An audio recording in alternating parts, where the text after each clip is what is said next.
উদ্দেশ্য নিয়ে বিদেশেতে যায়।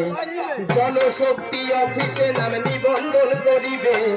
জনশক্তি অফিস, যার পুরো নাম হলো জেলা কর্মসংস্থান ও জনশক্তি অফিস। আপনি যদি কিনা কাজ করার জন্য বা চাকরি করার জন্য বিদেশে যেতে চান, তাহলে অবশ্যই জেলা কর্মসংস্থান ও জনশক্তি অফিসে গিয়ে সর্বপ্রথম আপনার নামটি নিবন্ধন করতে হবে।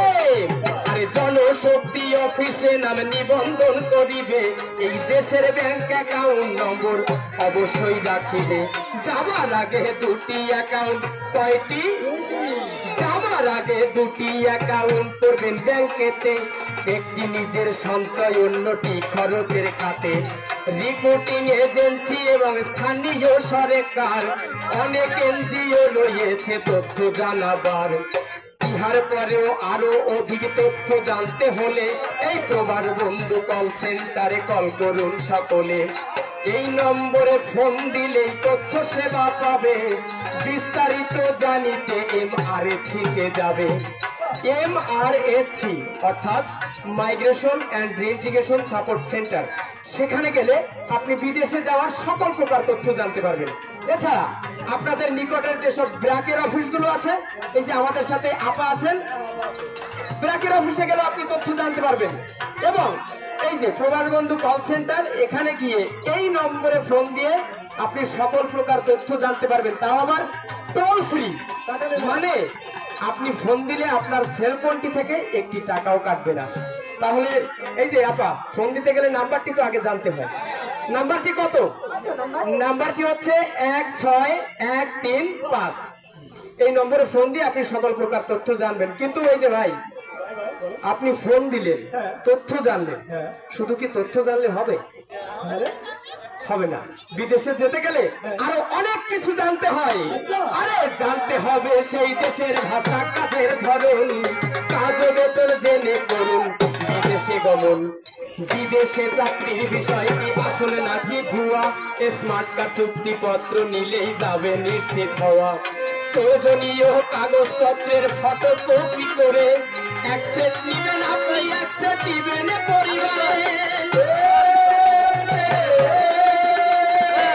পাসপোর্ট, ভিসা এবং চাকরির চুক্তিপত্র, প্লেনের টিকিট এবং বহির্গমনের ছাড়পত্র। ডাক্তার কর্তৃক স্বাস্থ্য পরীক্ষা করে নিবে। সুস্থ সবল দেহে সবাই বিদেশেতে যাবে। বিদেশে ভালো চাকরি আর ভালো বেতন চাইলে টিটিসিতে ট্রেনিং নিয়ে দক্ষ হন সকলে। আবার কি?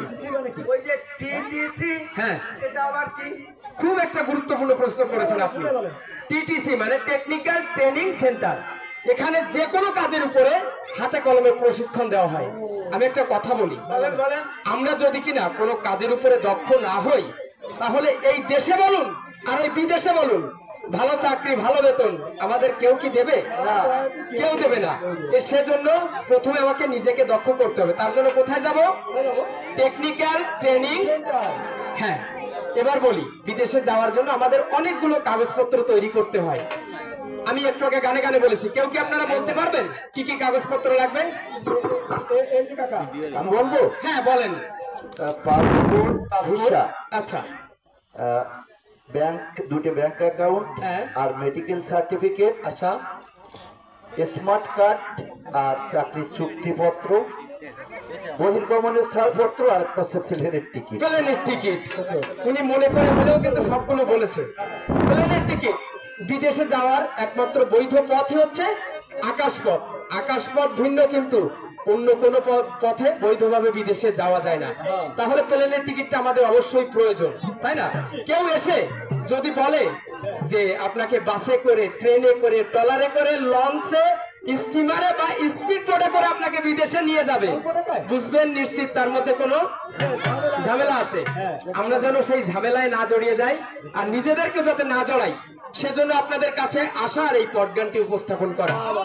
এবার বলি, বিদেশে আমরা যেসব কাগজপত্র নিয়ে আমরা বিদেশে যাব, তার প্রত্যেকটার ফটোকপি করে আমার পরিবারের কাছে রেখে যাব।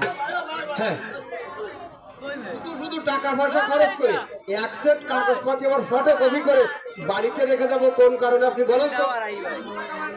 আমার এই ঢুই ভাই কিন্তু মারাত্মক হিসেবে, বুঝছেন?